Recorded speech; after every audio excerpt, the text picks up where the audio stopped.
Hello. Hi everyone, can you hear me?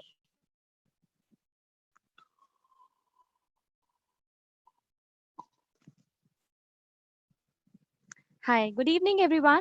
Thank you for joining us on today's webinar. My name is Deepika and I'm managing the data science community at Analytics Vidya. Analytics Vidya, as we all know, is the leading community of data scientists in India and across globe. Welcome to the webinar. So before we begin the webinar, here's an exciting update for all of you. Analytics Vidya is hosting India's largest data science conference called Data Hack Summit 2017 in Bangalore from 9 to 11 November. The conference hosts Dr. Kirk Bone, Principal Data Scientist of Booz Allen Hamilton, as the keynote speaker. We have other speakers like Dr. Satnam Singh, Sodalai Rajkumar, Anandes from Gramener, and other speakers. And we have lots of workshops also. Data Hack Summit 2017 is the first of its kind event in India, focusing on real life case studies, challenges that industry faces in implementing analytics, AI, and ML solutions. The conference will focus on AI, NLP, cognitive computing, predictive analytics, and others in various verticals like healthcare, e-commerce, telecom, banking, etc. Make sure you check it out right after this webinar and subscribe for more updates. So today we are hosting a webinar on information retrieval from unstructured text at scale using advanced deep learning, which is being presented by Vijay Gabale. Vijay, I'll just get him on board.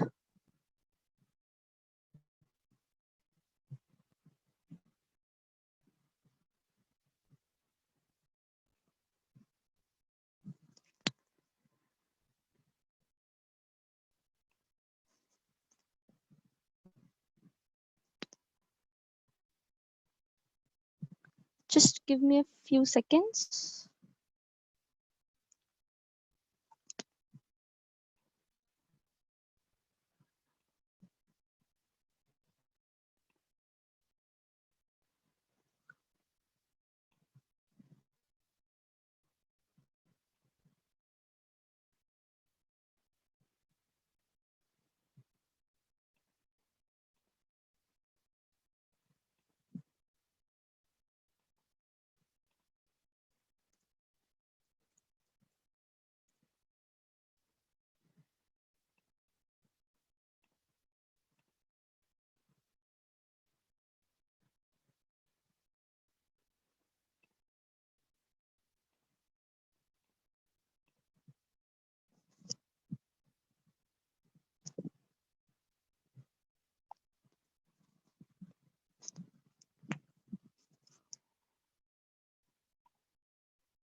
Yeah, guys, just give me 1 minute. Vijay, if you're there on the webinar, can you just let me know by which name have you joined?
Hi, Vijay. Hey Deepika. Vijay, just one request, please. Can you rename your, or I'll rename it. Just a minute. Yeah, that is better. Okay, so I was just giving your introduction. Allow me 2 minutes.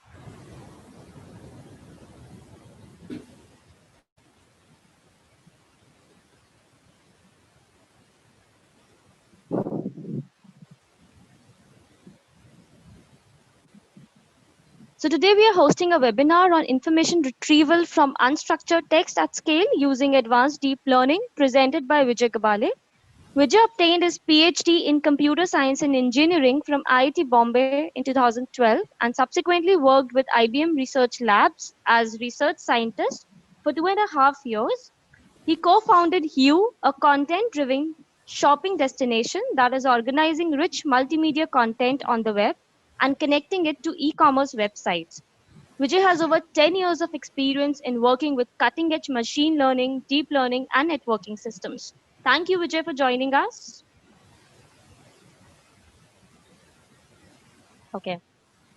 So guys, before we move ahead with the webinar, here's a poll for you.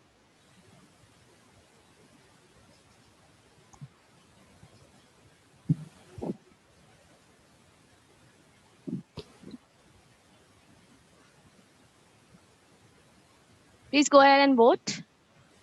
Questions being how familiar are you with NERD, how familiar are you with deep learning, and how familiar are you with long short-term memory and conditional random fields?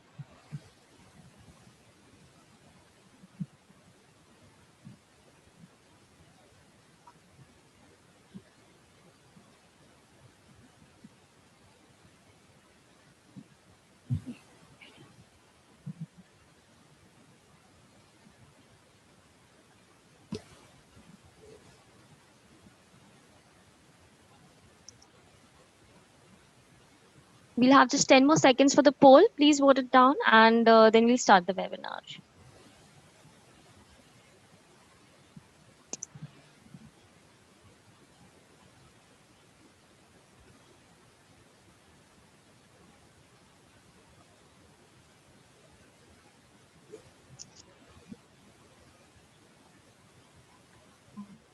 Okay.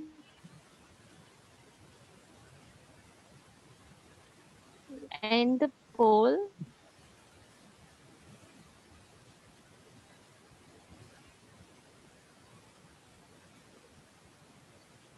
So Vijay, you can see the results like around 80% of the audience is familiar with know, but the rest 20% is either well versed or knows the basics. Then we have people like 60-70% audience is much aware of deep learning, and around 37% is aware and well or either well versed with long-term memory and conditional random fields. I hope that gives you the insights of the audience. Okay.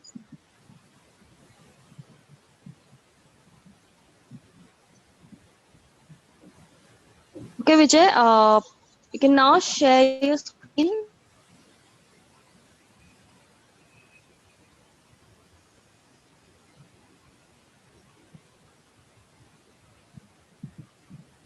Hello, Deepika. Can you hear me? Yeah, yeah, Vijay, you can take this, take the control. Okay. Yeah. So just showing me that it's still saying I cannot start screen share while the other participant is sharing. I'll stop the screen share. Okay. Yeah, you can start.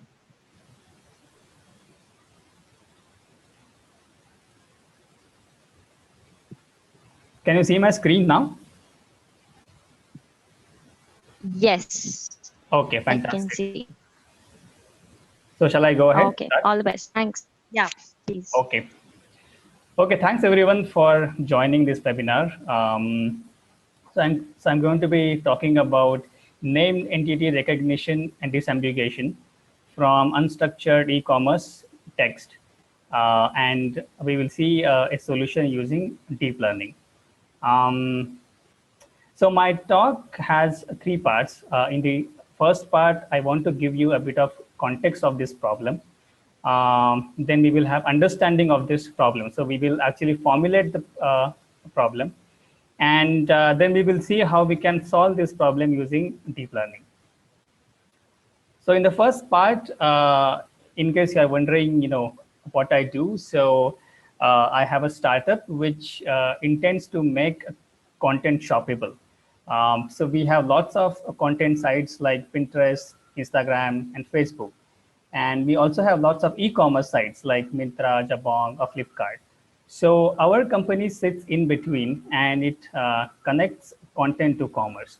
And I'll show you a few examples. So in this example, so when we make a content shoppable, we call it an inspiration. So in this example on the right, you see a picture of a dining room, and I have boxed a chair. So we help consumers figure out from where they can buy that particular chair. A contemporary example is a Bollywood celebrity. So here you see a picture of a famous Bollywood celebrity. And you can also see that we have discovered the matching products from different websites like Flipkart and Jabong. So in a nutshell, as I said, we sit in between content sites and commerce sites. So we take lots of pictures and videos and text from the content site. And we also take lots of products from commerce sites. And we index both content and commerce. So when we take content from content sites, we have to do a lot of automation. For instance, I showed you an example of a Bollywood celebrity where we had to do object detection to actually figure out what kind of apparels she is wearing. And we also had to figure out the tiny details of the apparels, like what color and what pattern or so. So that comes under the image parsing part. And since we also take content from web blogs, and web blogs not just contain images, but they also contain text. And that rich text gives us some kind of context in terms of to what kind of commerce products we should connect that content. So on the content side, we do lots of image and text parsing. Now on the commerce side, once we figure out objects from the images, we have to match them to products, right? So that is where we have to index lots of commerce sites to actually match a content to a product. And as you know, many of you may have shopped online. So each product contains a set of pictures, and it also has some text.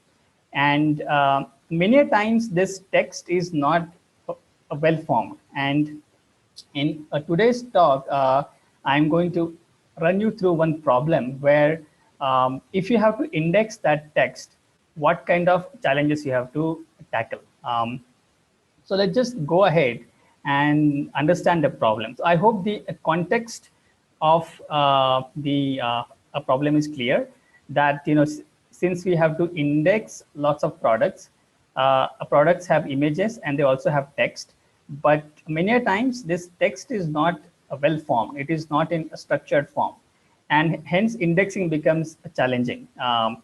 And we have to do this indexing because we have to match content to commerce, right?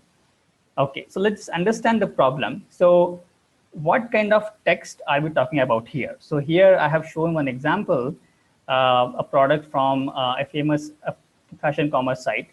And I have boxed the text on this product, which basically contains the title of the product. And it also has some kind of a description. So in this case, it's basically a white regular fit checked formal shirt. And it has some details like white and black checked formal shirt, has a spread collar, button pocket, long sleeves. So you can see that this text is not really a structure, although there are some pages where you will see a key value pairs, but most of the pages or significant number of pages have unstructured text. And our goal is to parse this text. Okay, so parsing this text is important because you would want to identify the main product as accurately and comprehensively as possible. So here I have given one example, and this example I'm going to explain soon. But this is one example that I'm going to take as a running example in my presentation. So on the top, we have this unstructured text where we have title and description. Title basically talks about tops and tees. So it's not clear whether this particular product is a top or a tee. And if you look at the description, it has words like indigo fashion. So indigo is a color, but in this case, indigo fashion is actually a brand, right? So by parsing this text, the kind of output that we want is what I have shown at the bottom of the slide, where we want to discover two products. First product is actually about top, right? And the second product is about a jegging. So if you look at the text carefully, the last line in description, it basically says team it with a black jegging to accentuate blue color, right? Now, if you read this description, you know that this blue color doesn't really belong to the jegging part. It actually belongs to the top or the main category that you have in this description, right? So we want to take such unstructured text and convert it into structured format. So hopefully this gives you the input and output of the problem that we are talking about. So let me talk about named entity recognition and disambiguation. What do we mean by named entity? So entity in this case so I have highlighted apparel and top, right? So top, since it's a product, it's basically the entity, and its type is apparel, right? So you can think about a key value pairs. Key is basically entity type, and value is basically entity name, right? So that's basically identifying entities from the text. So that's why it is called as named entity recognition. Now, if you think about the word top, right, it is also a preposition, right? Top, below, up, down, right? So that kind of a preposition. So here we have also done some kind of disambiguation, where we are saying that in this context, top is not actually a preposition, but it's actually a value, right? I have given another example of brand, right? So if you think about indigo, indigo is a color, but in this case, we have identified that indigo fashion is actually a brand, right? So that's basically getting rid of any kind of disambiguation that you have, any kind of uncertainty that you have as a part of text, right? And hence this problem is generally referred to as named entity recognition and disambiguation, right? So I hope the definition of the problem that we want to solve is clear to you, right? Okay. So why is this problem important, right? So what happens if this problem is not solved? So I have taken a few examples from famous websites, $1 billion funded websites. And if you just type a few simple queries, like in this case, I have typed evening party dress, and I have got results like dolls and belts or so. And the reason is that these products are not well indexed. So in this case, it is simply doing some kind of string matching, right? And this, by the way, happens because these marketplaces, because you have thousands of sellers who are going to upload their inventory on these marketplaces. And since they are distributed, and since they don't particularly have good notion of fashion or good notion of products, so many times they will wrongly enter some kind of category as part of title, or they will not enter information as a part of structured form. And if you have such unstructured data, and if you are not making it structured, at search time, if you're just doing some kind of a keyword mapping, then you are going to get a false results. Here's another example where I have just typed blue tunic. In case you are wondering what is a tunic, it is more like t-shirt or top, but it has some different variants. But in this case, again, there are some duplicates, and there are different types of products that are appearing, right? So the point that I want to drive is that if you don't do a proper indexing of a product from its text or from its images, then the search experience is going to be poor, right? So if this problem is so important, why is it not yet solved? Like, why is it a difficult problem to solve, right? So let's just go through a few challenges. I have already highlighted a few, but let's just go through a few challenges, right? So the first challenge is about a keyword ambiguity, right? As I mentioned, we have to do some kind of disambiguation of the words, right?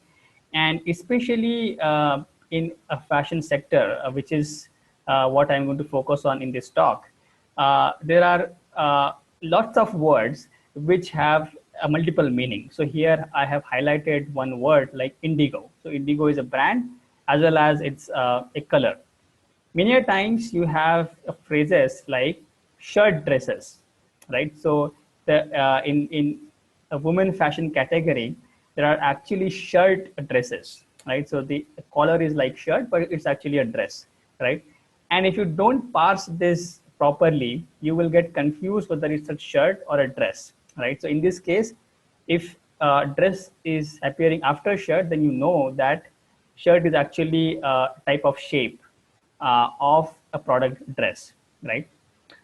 Similarly, again, I have given one example of a brand, Blue Sequine. And if you again don't parse this word carefully, then you may end up identifying blue as a color and sequine as an embellishment, but it's actually a brand, right? And these are just a few simple examples. We actually parsed about 2 million fashion listings, and we discovered that there are more than 30% keywords which have semantic ambiguity, in the sense they can have more than one meaning, and you have to parse these words carefully. So this actually means that 1 out of 3 keywords. So when I say keyword, so in this example, for instance, perfectly designed, these are not the keywords. A printed top, right? So printed is actually a keyword. Top is actually a keyword. So the in our key value pair, the values that we want to identify, I am referring to them as keywords, right? So about 30% keywords have some kind of ambiguity. So that's the first challenge. Now let's look at a second challenge. Uh, Second challenge is about schema not being known entirely. In this case, for this description, we have this sentence, dress up for that perfect cocktail party, right? So we know that this actually refers to an occasion. Cocktail party is actually, it's actually an occasion, but we may not actually have it in our schema.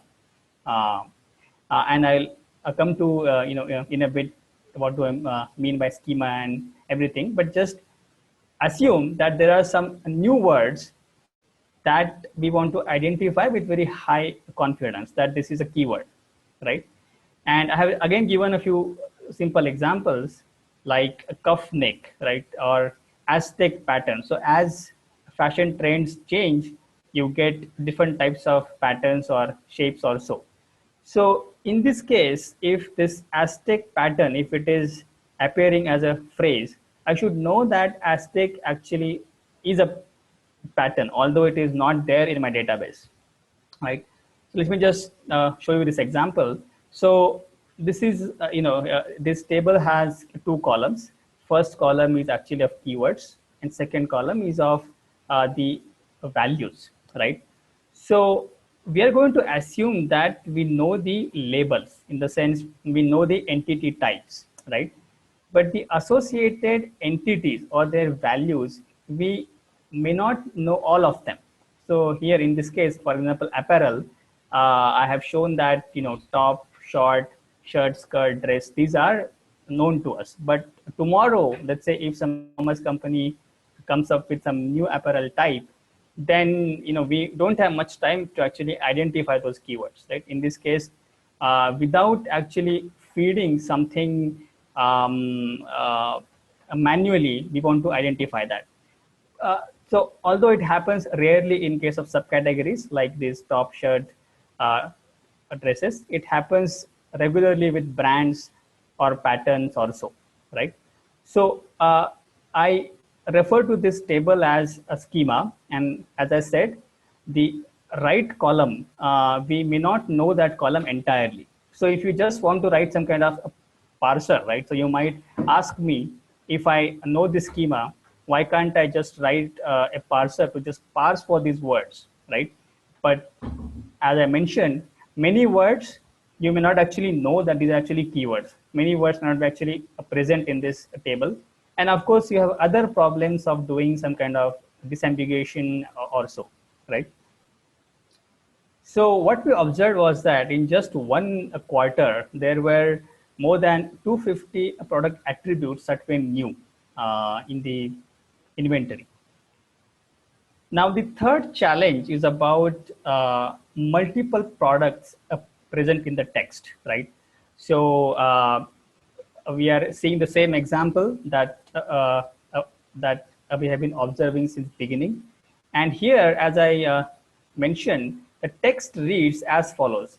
The last line as a part of this text, it says, team it with a black jegging.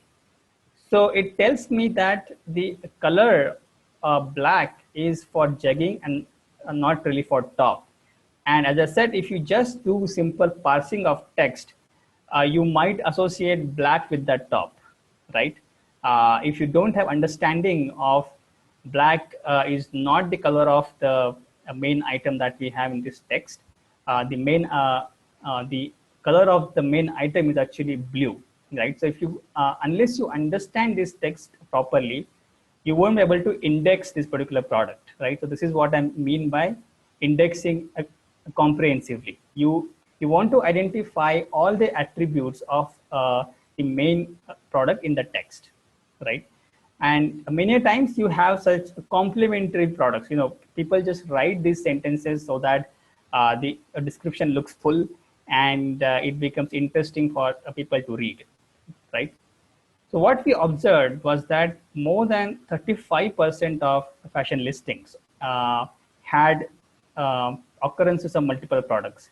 And when I say fashion listings, we actually parsed fashion listings from most of the major websites like Amazon, Flipkart, Myntra, or Jabong also, right? So it actually means that we have to extract attributes and attach them to appropriate items. That's very important. And as I mentioned, in this example, the occurrence of blue actually happens at the last. Although, by reading this text, you can see that blue has to be associated with top, right? So you have context which is spread across the sentence, and hence you have to parse long sentences, right? So what is our goal? Our goal is to discover potentially multiple products from an e-commerce listing, right? And we want to attach attributes to respective items, right? There could be multiple items as we saw. There could be top and jegging in the same description. We want to identify these multiple items and associate attributes to respective items, right? Okay, so let me go through the solution in like 15 minutes and then I'll take up your questions. But I hope the problem definition is clear to most of you. Okay, so what are our requirements? If you think about this problem, you would realize that with each word, we actually want to associate two labels. So on the right, I have shown one example, red dress, black shoes, right? So red is a color, of apparel dress, right? And red dress is actually a product P1. And we also have black shoes. So black is color of a footwear shoes, but black shoes, it is actually a product P2, right? So with each word, we want to attach its entity type, and we also want to say whether it's first item or second item or third item, right? We want to and as I have given you a few examples, we want to do the word sense disambiguation, we want to extract out of vocabulary words and other things, right? So if I have to just this if I have to put this problem formally, we are given a text sequence. Here we are given a text sequence x1 to xt, and we want to attach two labels, ya and yc with each x, right? If you're not understanding this formula, this formalization, don't worry about it. I'll just make it simplified, when we actually think about the solution. But for those of you who are compatible with equations, what we want to do is we want to maximize the probability of the correct labels given a sequence, right? So takeaway from this slide is that you have a sequence of words, and with each word you want to attach two labels, right? That's the problem. And if I have to characterize this problem, you will see that lots of things, lots of small things to big things are important. So small things like whether the word is capitalized or whether it is some kind of fashion phrase. So it is important to represent and capture the word semantics. So we not just want to operate at a word level, but we also want to operate at character level. If in example of the product top, if T is a capital, then you know that it's a product and it's not a preposition, right? Phrases like a winter wear or formal look, as you can guess, they basically influence certain distribution. So if there is a phrase, a formal look, then there is higher chance of that product being a formal shirt as against something like that a product having a jeans pant, right? So you can see that occurrences of certain phrases, they influence certain keyword and attribute distribution. Okay, and the last characteristic that I want to point out is that many a times there is dependency between keyword and affiliate labels, right? So in this case, if I read this sentence, blue releases a range of black gowns, right? So if black is a color, then the chance that blue is actually a brand is higher, right? Because two colors appearing very close by, it's not likely in our data set, right? Similarly, if I read the last sentence, the blue tone sleeves add a great touch, especially when worn with matching jeans, right?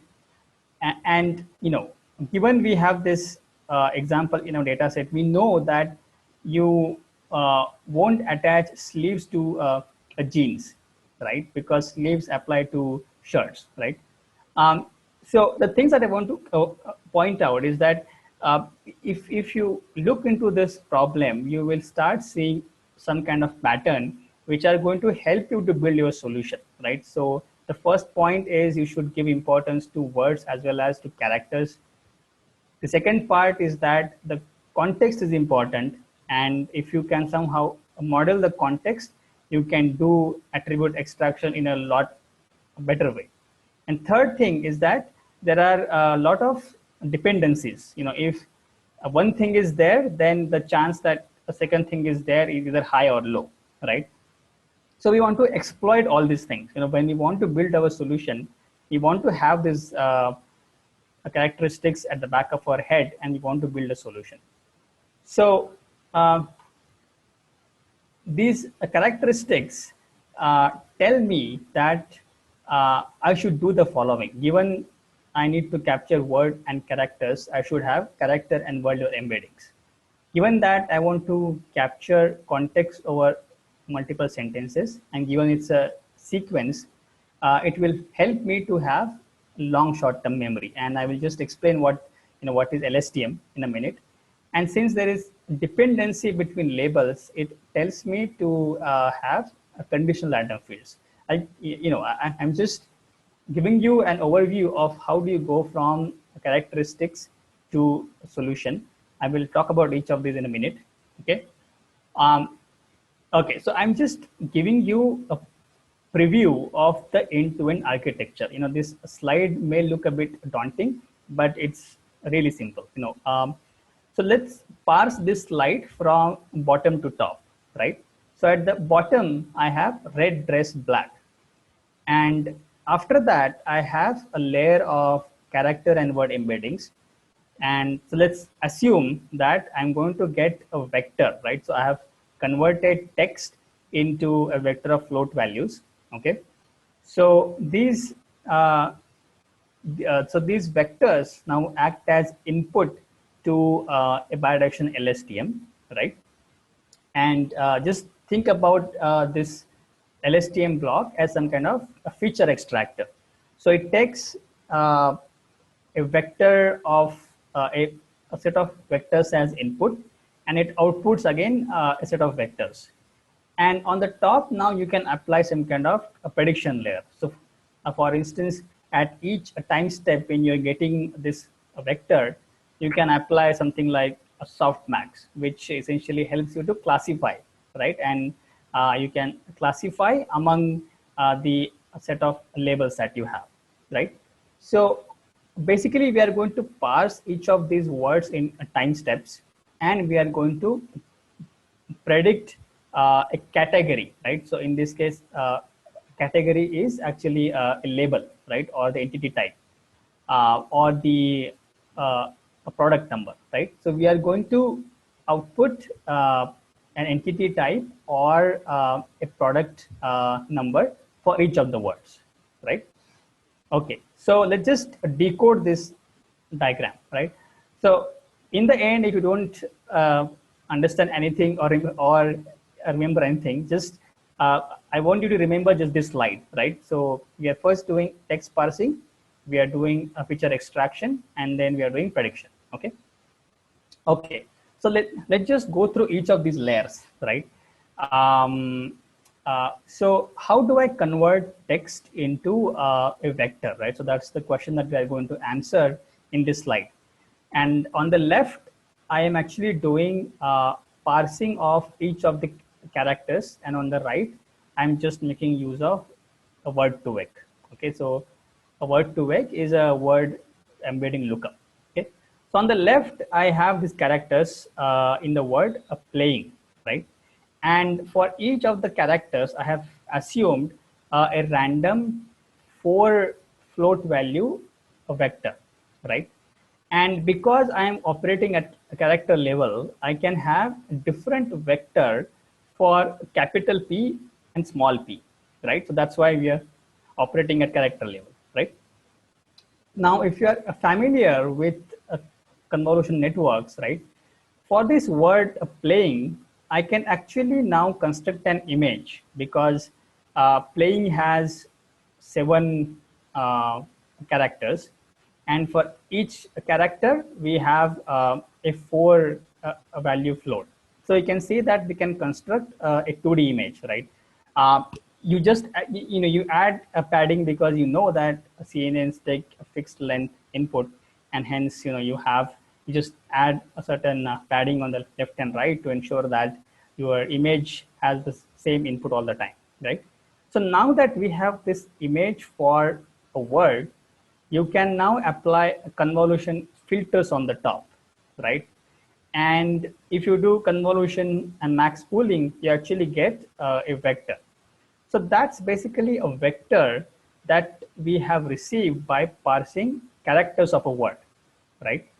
And on the right, we can just make use of something like Word2Vec. Google has released Word2Vec. There are also Glove uh, Word2Vec tables that you can find on the web. So here we can just input a word and it gives us a vector. So these are pre-trained uh, vectors, right? So now we have a vector from parsing characters of the same word, and we have vector for that word, and we can just combine these two. So this combined vector, now we know it encodes information at both a character level as well as at a word level, right? Okay. So now that we have this vector, how do we feed it to an LSTM? If for those of you who don't know LSTM, it's long short-term memory. It's basically a sequence parsing network which takes some input at time t and it outputs something. It's as simple as that, right? So in this case, at each time step, we basically take the embeddings that we just saw in previous slide, right? So let's focus on the leftmost column of the diagram that I have in the left, right? So this is basically time step one. So at time step one, we give this vector as input, and we have actually two LSTMs here. The reason we have two LSTMs is because we want to capture context on both forward and back and a backward direction, right? So think about these time steps as words, and see, we are, once we are parsing these words from left to right, and other time we are parsing these words from right to left, and hence we can, so we have context from both the sides, so that helps, right? So this LSTM takes a vector as input, and it's going to output a vector. We are going to concatenate the outputs that we get out of LSTM, and at the top we are going to apply a softmax layer, right? I'm sure some of you are familiar with softmax. So basically, it takes a vector as input, and it gives you a probability distribution over a set of outputs. So if you think, what is what is this set of outputs in our case, right? For each word, we want to attach a label, right? In my uh, uh, one of the earlier slides, I had shown you a 2D table of keywords and values, right? So these keywords are fixed, right? So we have about, like, let's say 50 keywords, right? So we want to take softmax over these 50 keywords because we want to identify what is the class of this word, right? So the softmax layer takes the vector output by LSTM, and it gives us a probability distribution of identifying entity type for the word, right? So out of 50 entity types, one entity type will have higher chance, right? Okay, so we have to some extent understood, taking vector as input and then producing an output and then having a softmax, right? On the right, I have just expanded what happens inside LSTM, right? So LSTM is nothing but a sort of machine learning technique, which just takes some input, applies some weights, and gives you some output, right? So if you want to understand what's happening inside, it basically takes input at some time step, so which I refer to as I, and it takes the output of a previous step, which I have referred to as H, right? And it outputs the next hidden state, and at each time step we also want to get a set of outputs, right? So if you think about I as one of the word vectors and H as the hidden state of previous time step, what we have here is this, so we have a weight vector W, which is H into H plus I. So these are the dimensions of this weight vector. And since we have H and I, which also have dimension of H and I, right? So now you can take this very nice a matrix multiplication, right? So you have H plus I columns, and here on this vector you have again H plus I rows. So you can take this nice multiplication, and what you get is a new hidden vector H prime. And similarly, you can have another weight vector which takes this H prime as input.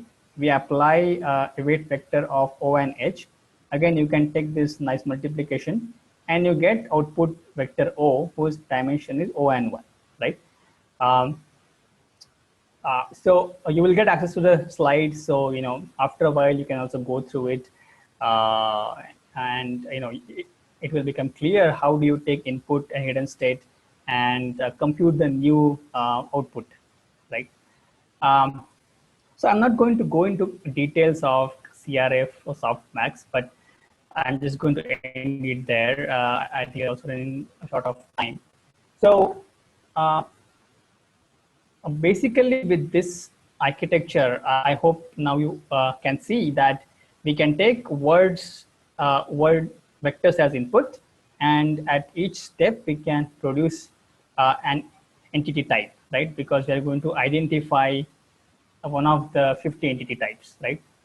So what do we do about this second label, which is more like,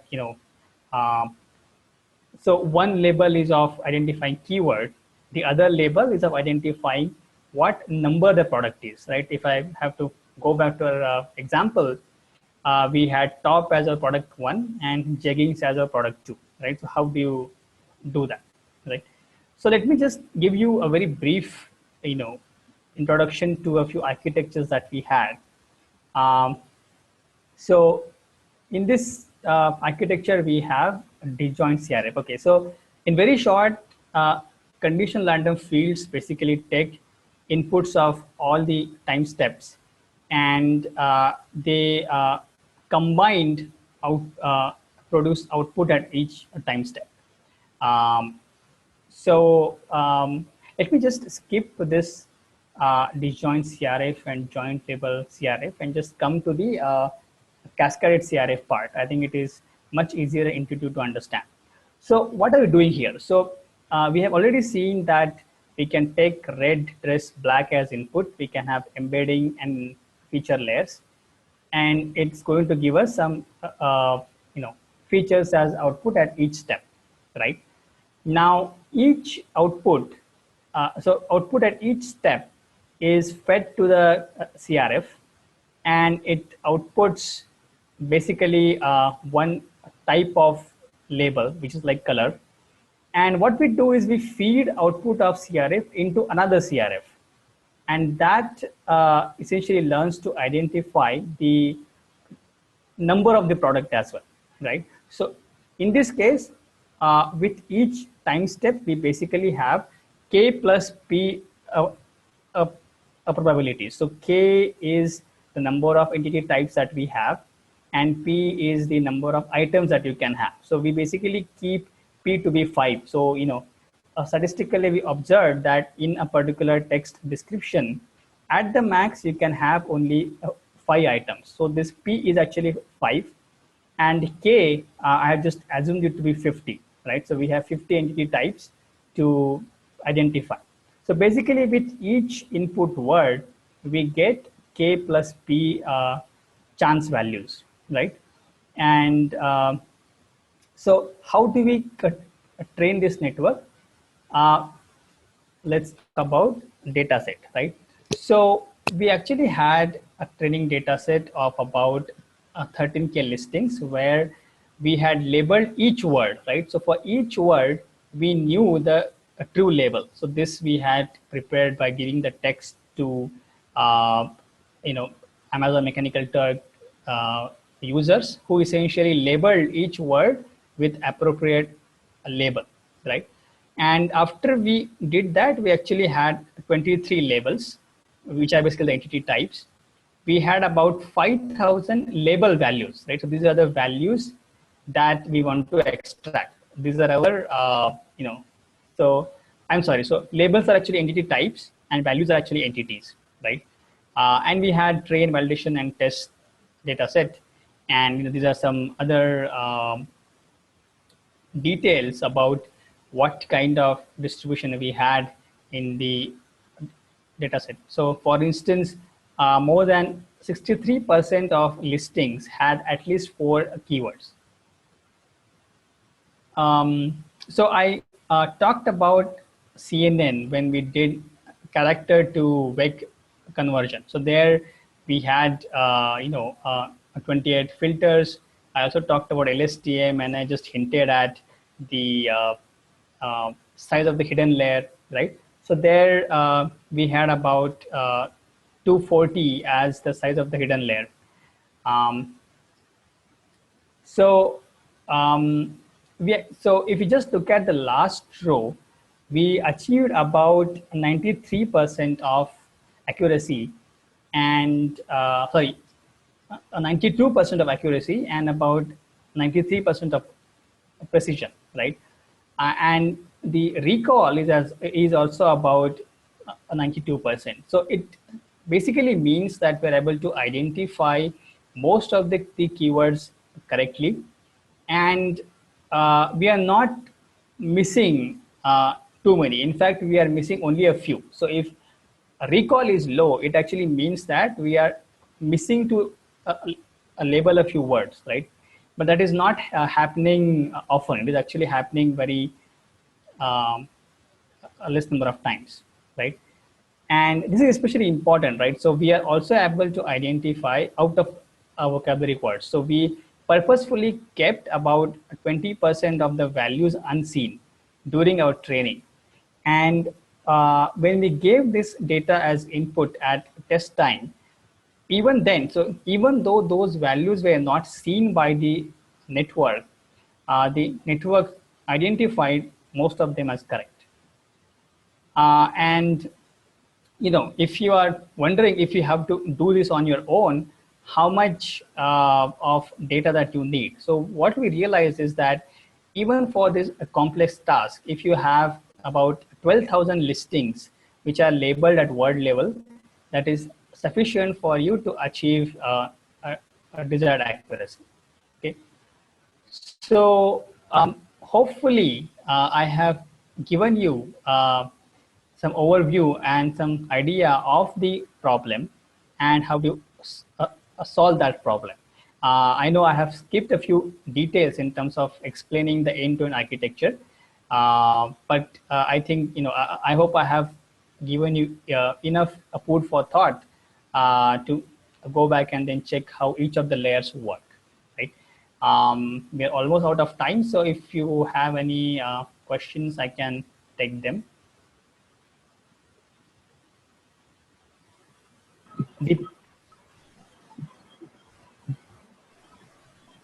Vijay, Yeah. Vijay, you can just check the Q&A section. Right. Will you show Python code of how to solve this problem? I think these were asked much earlier.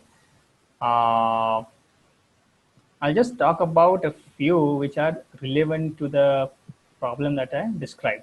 Rohit is asking for CN and EC, how do you retain constant height and width? Right. So I think that's a good question. So here blue versus black, right? So what we do is we parse our text and we just identify the word which has a maximum characters. So let's say the word which has maximum characters turns out to have, let's say, 12 characters, right? So then what we do is that if in this case word is blue, the 8 characters will actually act as a padding, right? So you will have 4 characters on the left and 4 on the right. Those will act as a padding, so that the size is basically a 12 into 4. 4 is basically the length of your vector. Are char2vec and word2vec embeddings trained separately as part of end-to-end pipeline? So the beauty of this pipeline is that you can train them as you are training with your training data. So what we did was we took the pre-trained word2vec. So we uh, initialized our words with that vector. But while we are doing a backpropagation as a part of this end-to-end architecture, we also train these words. So you can choose not to do it. It will just give you like 1 or 2% improvement, but it's always good to do it. Why bidirectional LSTM rather than unidirectional LSTM?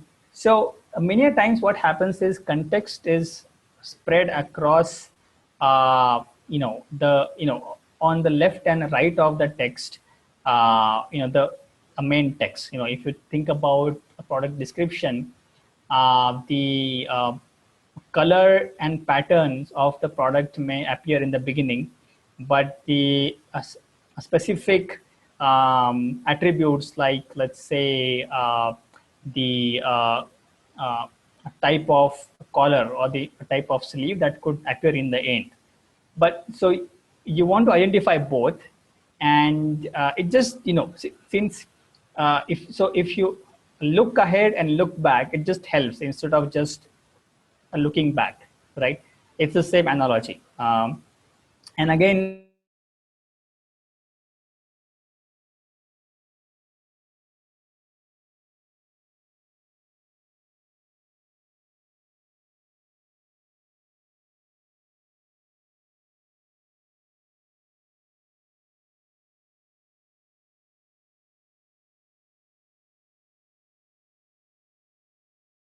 the algorithm that we use.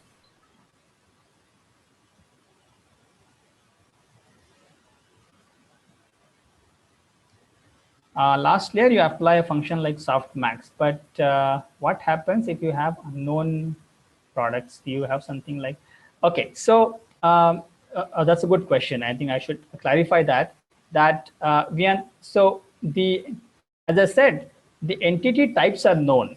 So we know that we are searching for color.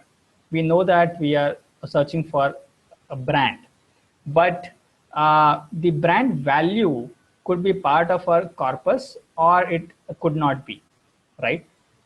But we are actually taking softmax over entity types like color, brand, or sleeve or so. So these are fixed. In this particular example, we had 23 labels, right? So that was fixed. But for each label, we did not know the full schema. So for instance, in case of color as a label, tomorrow if let's say Myntra comes up with some new color, right? We want to identify that. So when that word appears, we apply softmax over n equal to 23 classes, and hopefully the class for color will actually glow, right? So I hope that confusion is clear.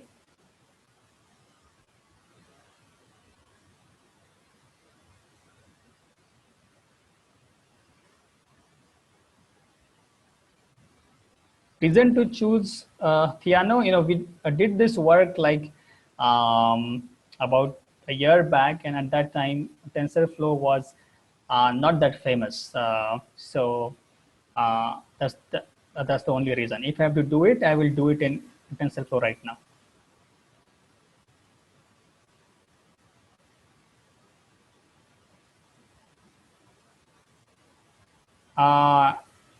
Could you describe a bit more how to do word to image conversion?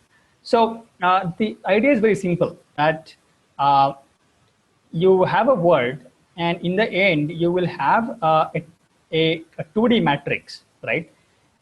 The number of columns will be the number of characters that you have in the word. And in each column, you have a fixed length vector. So your name is Ravindra, right? So what I will do is, since I know that English has a 26 alphabets, and if I also have to consider capitals, I will have a 52, right? So for each of those 52, uh, characters, I will randomly initialize a 4-valued vector, right? And now I am simply stacking them horizontally, right? So for R, I have a 4-valued vector. For A, again, I have a 4-valued vector, and so on and so forth. So now I have uh, 4 into 8, right? So I have 4 rows and 8 columns. And you can think about that as an image. 4 into 8 dimensional image.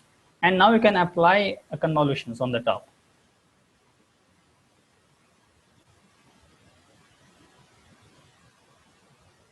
Which part of the architecture is helping in distinguishing from brand name versus color name? So, um, as I mentioned, if not anything, what you should remember from this presentation is this diagram, where we have a text parsing layer, then we have a feature extraction layer, and then we have a prediction layer. Each of these layers help.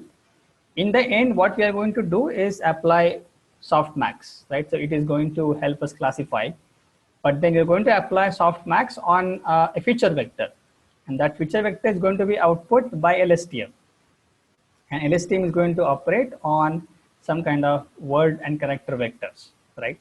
Uh, so it's not one versus other. It's basically um, all the layers help.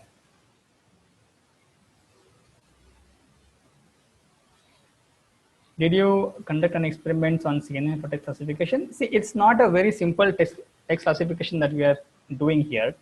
If you just want to do some kind of sentiment analysis, like doing positive versus a negative classification of a text, in this case, CNN might help. Here, the problem is more involved. We also have to consider sequence, right? And since we have to parse long sentences, it makes more sense to use LSTM than CNN.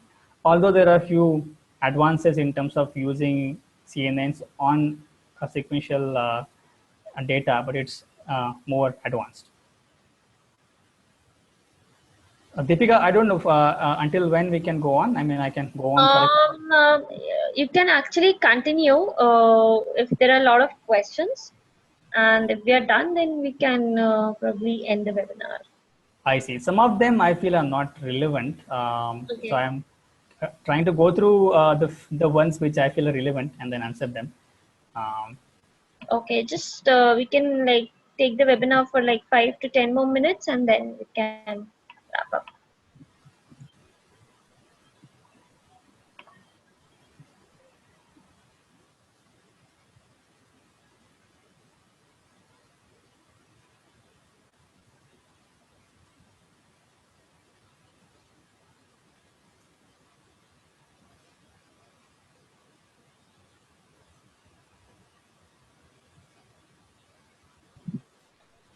Do you have any openings? I don't think this question is relevant. Okay. For this, yeah. Sorry.